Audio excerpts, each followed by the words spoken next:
आपका स्वागत है हमारे YouTube चैनल रिलैक्स माइंड में।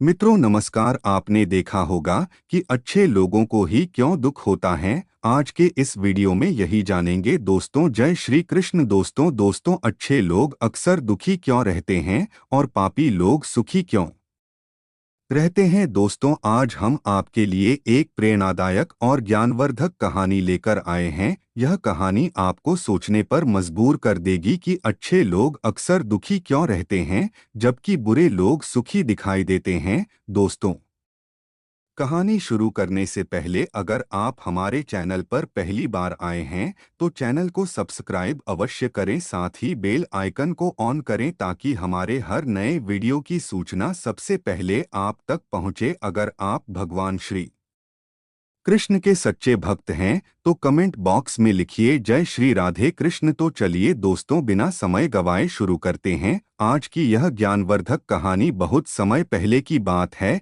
एक राजा था जिसका नाम अनंत था और उसकी रानी सुमेधा अपने राज्य में रहते थे। उनके 4 बच्चे थे, 2 बेटियां और 2 बेटे। उनकी बड़ी बेटी का नाम नेत्रा था और छोटी बेटी का नाम तारा था। बड़ी बेटी नेत्रा बहुत मेहनती और समझदार थी। वह घर का सारा कामकाज संभालती थी, भगवान की पूजा आराधना करती और गायों की सेवा में अपना समय बिताती थी। दूसरी ओर छोटी बेटी तारा ना घर का कोई काम करती, ना पूजा पाठ में विश्वास रखती और ना ही गाय की सेवा करती। फिर भी राजा और रानी अपने दोनों बेटों और तारा को बहुत प्रेम करते थे, लेकिन नेत्रा से नफरत करते थे। राजा के 4 बच्चे अब समय के साथ बड़े हो गए। राजा ने अपने दोनों बेटों का विवाह करवा दिया। इसके बाद रानी ने राजा से कहा, महाराज अब दोनों बेटियां भी विवाह योग्य हो गई हैं, इनके लिए भी अच्छे रिश्ते देखकर जल्द ही विवाह तय कर दीजिए। लेकिन ध्यान रखना, तारा का रिश्ता किसी बड़े और संपन्न परिवार में तय करना और नेत्रा का रिश्ता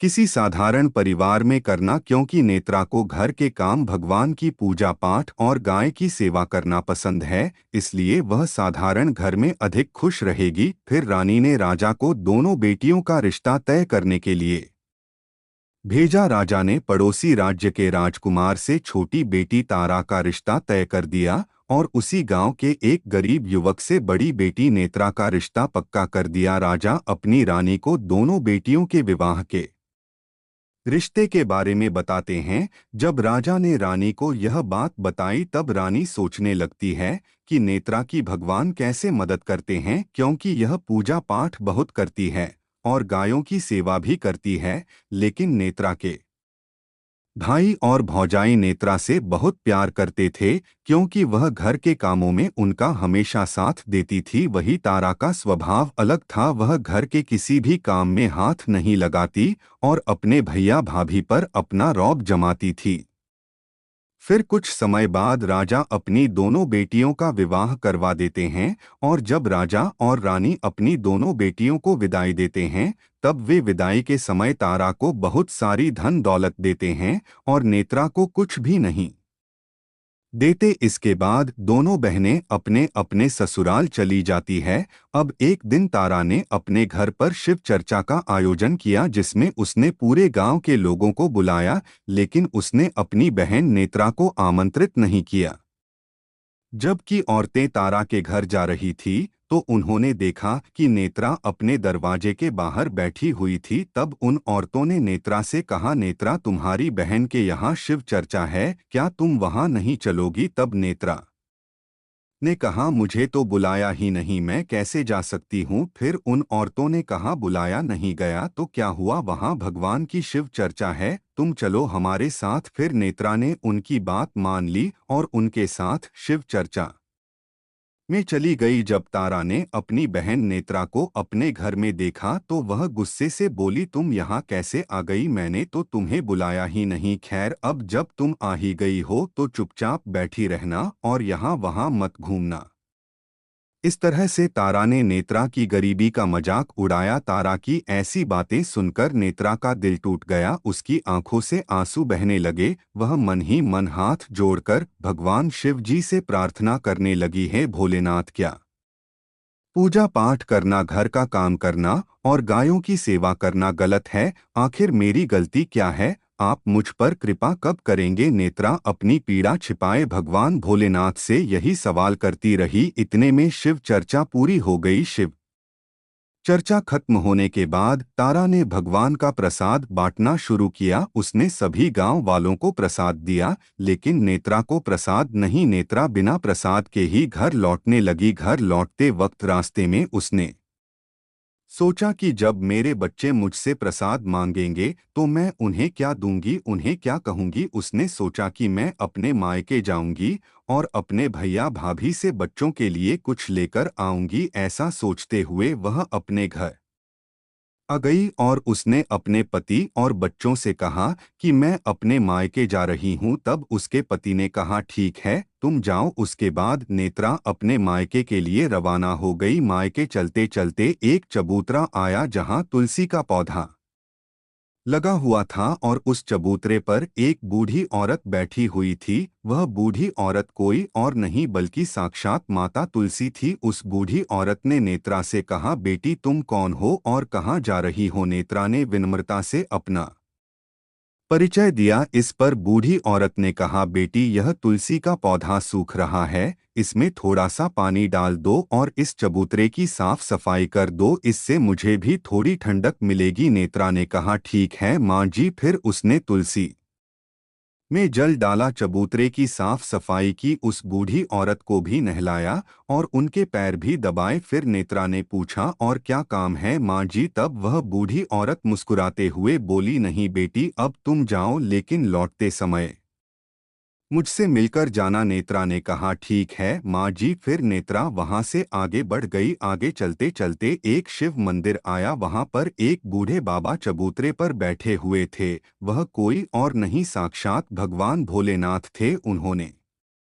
नेत्रा को देखकर कहा, बेटी तुम कौन हो और कहाँ जा रही हो? तब नेत्रा ने उन्हें अपना परिचय दिया। फिर उस बाबा ने नेत्रा से कहा, बेटी जरा इस मंदिर और चबूतरे की सफाई कर दो, यह बहुत गंदा हो गया है। नेत्रा ने विनम्रता से कहा, ठीक है बाबा जी। फिर नेत्रा ने उस मंदिर और चबूतरे की सफाई की, भगवान शिव जी की पूजा की और उस बाबा को नहला कर साफ कपड़े पहनाए। उसने बाबा के पैर दबाते हुए कहा, और क्या काम है बाबा? तब बाबा ने प्रसन्न होकर कहा, नहीं बेटी अब तुम जा सकती हो, लेकिन लौटते समय मुझसे मिलकर जाना। नेत्रा ने कहा, ठीक है बाबा। फिर नेत्रा वहां से आगे बढ़ गई। आगे चलते चलते थोड़ी दूर पर काली माँ का मंदिर आया। वहां पर भी एक बूढ़ी औरत चबूतरे पर बैठी थी। वह कोई और नहीं साक्षात माँ काली थी। उन्होंने नेत्रा से कहा, बेटी तुम कौन हो और कहाँ जा रही हो? नेत्रा ने उन्हें अपना परिचय दिया। तब उस बूढ़ी औरत ने नेत्रा से कहा, बेटी यहाँ सभी पूजा करने तो आते हैं, लेकिन मंदिर और चबूतरे की साफ सफाई कोई नहीं करता, इसीलिए तुम इस मंदिर और चबूतरे की साफ सफाई कर दो। नेत्रा ने कहा, ठीक है माँ जी। फिर नेत्रा ने मंदिर और बूतरे की साफ सफाई की, माँ काली की पूजा की और उनका श्रृंगार किया और उस बूढ़ी औरत को नहला कर उनके पैर दबाए। उसने उस बूढ़ी औरत के पैर दबाते हुए कहा, और क्या काम है माँ जी? तब बूढ़ी औरत ने कहा, नहीं बेटी अब तुम जा सकती हो, लेकिन लौटते समय मुझसे मिलकर जरूर जाना। फिर नेत्रा ने उन्हें प्रणाम किया और आगे बढ़ गई। आगे चलते चलते वह एक नदी के किनारे जा पहुंची। वहां एक बूढ़ी औरत बैठी हुई थी जो साक्षात मां गंगा थी। उस बूढ़ी औरत ने नेत्रा से कहा, बेटी तुम कौन हो और कहाँ जा रही हो? तब नेत्रा ने उसे अपना परिचय दिया। इसके बाद बूढ़ी औरत ने नेत्रा से कहा, बेटी यहाँ लोग स्नान करने तो आते हैं,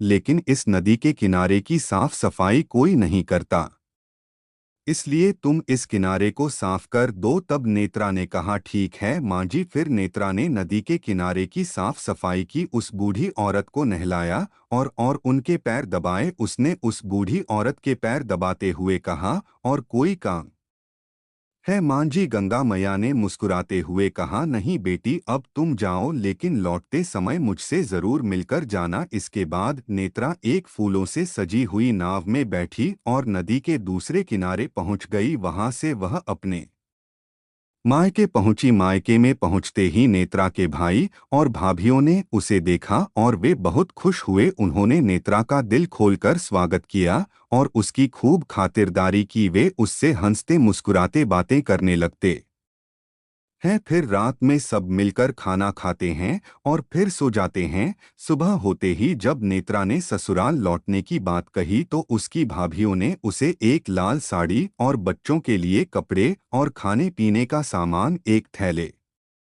में रख कर दिया। भाभीियों ने हंसते हुए कहा कि तुम बहुत दिनों के बाद आती हो, अब जल्दी जल्दी आया करो। तब नेने ने कहा ठीक है, अगली बार जल्दी आऊंगी। इसके बाद भाभीियों ने नेत्रा को सामान से भरा थैला थमाया और विदा किया। फिर नेत्रा ने सबको प्रणाम किया और वहां से रवाना हो गई। वापस लौटते समय नेत्रा फिर उसी नदी के किनारे पहुंच गई। वह नाव में बैठकर नदी के दूसरे किनारे पर उतर गई। वहां उतरते ही उसे वहीं बूढ़ी औरत मिली जो साक्षात माँ गंगा थी। फिर उस बूढ़ी माँ ने नेत्रा से कहा, तो तुम आ गई बेटी? तब नेत्रा ने कहा, हाँ माँ जी मैं आ गई। फिर उस बूढ़ी माँ ने नेत्रा को एक थैला दिया और कहा, बेटी तुम इस थैले को अपने घर ले जाकर ही खोलना। तब नेत्रा ने विनम्रता से कहा, ठीक है माँ जी। अब नेत्रा के पास दो थैले हो गए। उसने दोनों थैले संभाले और ससुराल की ओर चल पड़ी। आगे बढ़ते हुए नेत्रा फिर उसी काली माँ के मंदिर के पास पहुंची।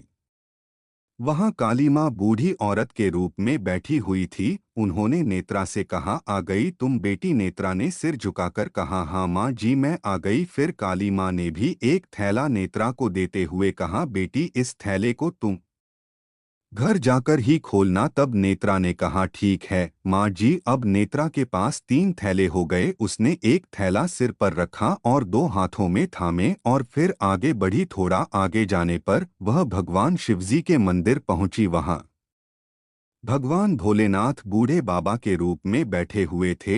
उन्होंने को देखकर कहा, बेटी आ गई तुम? नेत्रा ने आदर पूर्वक कहा, हाँ बाबा मैं आ गई। उस बूढ़े बाबा ने भी नेत्रा को एक थैला देते हुए कहा, बेटी इस थैले को तुम अपने घर ले जाकर ही खोलना। तब नेत्रा ने कहा, ठीक है बाबा। अब रूपा के पास चार थैले हो गए। अकेले चारों थैलों को उठाना उसके लिए मुश्किल था, इसलिए उसने अपनी पुरानी साड़ी निकाली और चारों थैलों को उसमें बांध लिया। इस तरह उसने उन थैलों को संभाल कर उठाया और अपने ससुराल लौटने के लिए आगे बढ़ गई। थोड़ा और आगे बढ़ने पर वह तुलसी माँ के पास पहुंची। माता तुलसी बूढ़ी औरत के रूप में वहीं बैठी हुई थी। उन्होंने नेत्रा को देखकर कहा, आ गई तुम बेटी? रूपा ने विनम्रता से कहा, हाँ माँ जी मैं आ गई। तुलसी माँ ने भी नेत्रा को एक थैला देते हुए कहा, बेटी इसे थैले को भी घर ले जाकर खोलना। नेत्रा ने कहा, ठीक है माँ जी। अब नेत्रा के पास पांच थैले हो गए थे।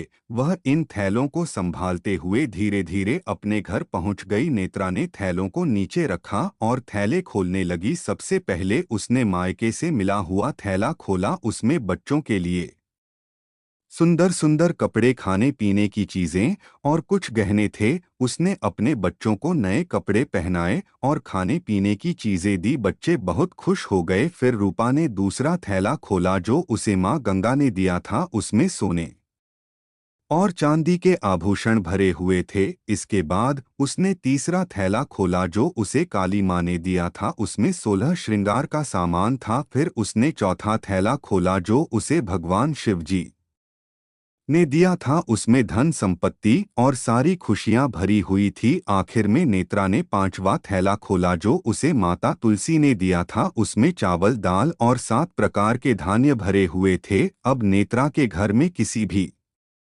चीज की कोई कमी नहीं थी। उसका घर अब धन धान्य और खुशियों से भर गया था। नेत्रा और उसका परिवार अब बड़े ही खुशी खुशी अपना जीवन बिताने लगा। एक दिन नेत्रा के मन में विचार आया कि क्यों ना मैं भी अपने घर शिव चर्चा का आयोजन करूं। फिर यह सोचकर एक दिन उसने अपने घर शिव चर्चा का कार्यक्रम रखा। उसने पूरे गांव के लोगों को आमंत्रित किया और अपनी बहन तारा को भी आमंत्रित करने के लिए उसके घर चली गई। फिर शिव चर्चा के दिन तारा अपनी बहन नेत्रा के घर शिव चर्चा में पहुंची। जब उसने अपनी बहन नेत्रा का घर देखा तो वह हैरान रह गई। उसने देखा कि नेत्रा के घर में किसी भी चीज की कोई कमी नहीं है। इतनी धन दौलत देखकर तारा आश्चर्यचकित रह गई। उसने अपनी बहन से आश्चर्य से पूछा, नेत्रा, तुम्हारे घर में इतनी धन दौलत कहाँ से आई? यह सब कैसे हुआ? तब नेत्रा ने कहा, बहन, याद है जब तुमने अपने घर पर शिव चर्चा रखी थी,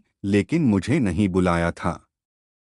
फिर भी मैं बिना बुलाए तुम्हारे घर आ गई थी, लेकिन वहां तुमने मेरी गरीबी का मजाक उड़ाया और भगवान का प्रसाद तक मुझे नहीं दिया था। उसके बाद जब मैं तुम्हारे घर से लौटी तो रास्ते में मेरे मन में विचार आया कि जब घर पर मेरे बच्चे प्रसाद मांगेंगे तो मैं उन्हें क्या कहूंगी। तब मैंने सोचा कि मैं अपने मायके जाऊंगी और वहीं से कुछ लेकर आऊंगी। फिर मैं अपने मायके चली गई और मायके जाते समय रास्ते में जो भी घटनाएं हुई वह सब तारा को बताई। यह सब सुनकर तारा ने नेत्रा से कहा, बहन, तुम भी मुझे प्रसाद मत देना और मुझे डांट। तब नेत्रा ने मुस्कुराते हुए कहा, बहन, यह तो भगवान का प्रसाद है, इसे मैं सबको दूंगी और तुम्हें भी दूंगी। फिर भी तारा ने प्रसाद लेने से इनकार कर दिया और चुपचाप अपने घर चली गई। घर पहुंचने के बाद उसने अपने बच्चों से बात की और तुरंत अपने मायके जाने के लिए रवाना हो गई। फिर चलते चलते तारा को रास्ते में वही तुलसी माता मिली जो चबूतरे पर बूढ़ी माँ का रूप धारण करके बैठी हुई थी। उस बूढ़ी माँ ने तारा से कहा, बेटी, तुम कौन हो और कहाँ जा रही हो? यह तुलसी का पौधा सूख रहा है, इसमें थोड़ा सा पानी डाल दो और इस चबूतरे की थोड़ी साफ सफाई कर दो। तारा ने उनकी बात अनसुनी करते हुए कहा, अरे, तुम्हें दिखाई नहीं देता मैंने इतनी महंगी साड़ी पहन रखी है? अगर मैं यह काम करूंगी तो मेरी यह साड़ी गंदी हो जाएगी। ऐसा कहकर तारा आगे बढ़ गई। थोड़ा आगे चलने पर तारा भगवान शिव जी से मिली जो बूढ़े बाबा के रूप में बैठे हुए थे। उन्होंने भी तारा से कहा, बेटी, इस मंदिर और चबूतरे की साफ सफाई कर दो। तब तारा ने चिढ़कर जवाब दिया, मुझे काम करने की आदत नहीं है और वैसे भी मेरी साड़ी गंदी हो जाएगी। ऐसा कहकर वह भगवान शिव को भी छोड़कर आगे बढ़ गई। आगे उसे काली माँ मिली जो बूढ़ी औरत के रूप में चबूतरे पर बैठी हुई थी। उन्होंने भी तारा से कहा, बेटी, इस मंदिर और चबूतरे की थोड़ी साफ सफाई कर दो। तब तारा ने उन्हें भी वही जवाब दिया कि मुझे यह सब काम नहीं करना है। थोड़ा और आगे चलने पर तारा माँ गंगा से मिली। माँ गंगा ने भी तारा से निवेदन किया, बेटी, इस नदी के किनारे की साफ सफाई कर दो। तब तारा ने गुस्से में कहा, मैं यह सब काम करने नहीं आई हूँ, मुझे जाने दो। इसके बाद तारा नाव में बैठी, लेकिन यह नाव फूलों से नहीं बल्कि कांटों से भरी हुई थी। जब उसने नाव पर कदम रखा तो कांटे उसके पैरों में चुभ गए। वह दर्द सहते हुए दूसरे किनारे पर पहुंची और मायके चली गई। मायके पहुंचने पर उसकी बजाइयों ने उसे देखा तो वे आपस में धीरे से बोली, काम की ना काज की, दुश्मन अनाज की यह बला कहाँ से आई? अब आ ही गई है तो ठीक है। नेत्रा तो घर के कामों में हाथ बटा थी, यह तो कुछ काम करेगी नहीं। फिर भौजाइयों ने खाना बनाया, खाया और वे सो गए। तारा सुबह उठी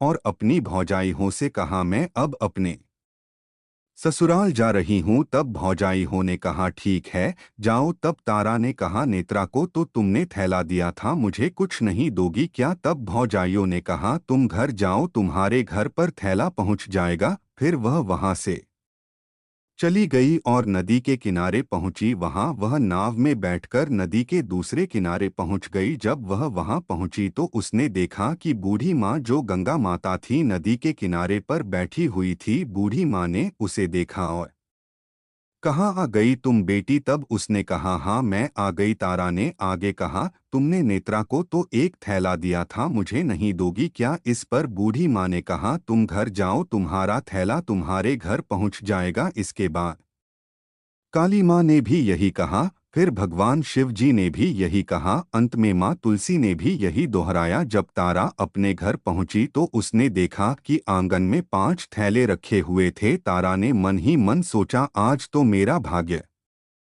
चमक गया। उसने जल्दी जल्दी वे सभी थैले खोले, लेकिन उन थैलों में मिट्टी, पत्थर, कंकड़, कोयला, सांप और बिच्छू आदि भरे हुए थे। यह देखकर वह अपना सिर पकड़कर कहने लगी, हे भगवान, मुझे मायके में भी कुछ नहीं मिला और इन थैलों में भी कुछ नहीं। इसके बाद तारा गुस्से और निराशा में अपनी बहन नेत्रा के घर जाती है और उससे कहती है, तुझे तो इतना सब कुछ मिला और मुझे कुछ भी नहीं, आखिर ऐसा क्यों? नेत्रा ने मुस्कुराकर जवाब दिया, जब मैं माया के जाती हूँ तो वहाँ मैं सबकी मदद करती हूँ, भाभीियों के साथ मैं काम करती हूँ और सबका सम्मान करती हूँ, लेकिन तुमने कभी उनकी इज्जत नहीं की है, इसलिए तुम्हें वो भला क्या देती? नेत्रा ने आगे कहा, तुमने बूढ़ी माँ के रूप में गंगा माँ, काली माँ और तुलसी माँ को ठुकरा दिया। तुमने बूढ़े बाबा के रूप में भगवान शिव जी को भी ठुकरा दिया और इसलिए उन्होंने भी तुम्हें कुछ नहीं दिया। इसके बाद तारा ने कहा, बहन,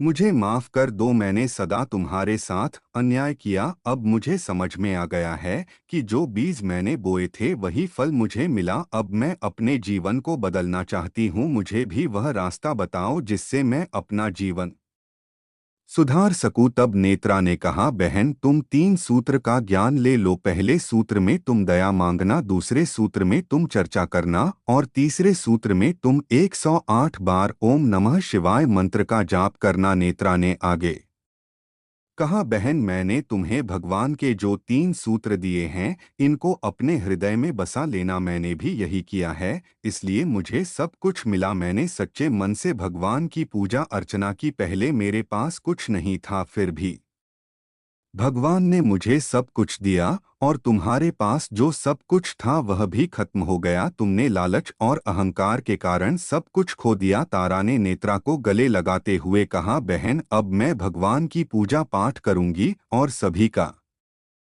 सम्मान करूंगी। इसके बाद तारा ने अपने घर जाकर भगवान शिव से क्षमा मांगी। फिर वह भगवान की पूजा पाठ करने लगी, गौ सेवा करने लगी और जरूरतमंद लोगों की मदद करने लगी। दोस्तों, यह कहानी हमें यह सिखाती है कि अच्छाई का फल सदैव अच्छा ही होता है। आपको यह वीडियो अच्छा लगा हो तो चैनल को सब्सक्राइब करें और कमेंट में जय श्री राधे लिखना ना भूलें। धन्यवाद।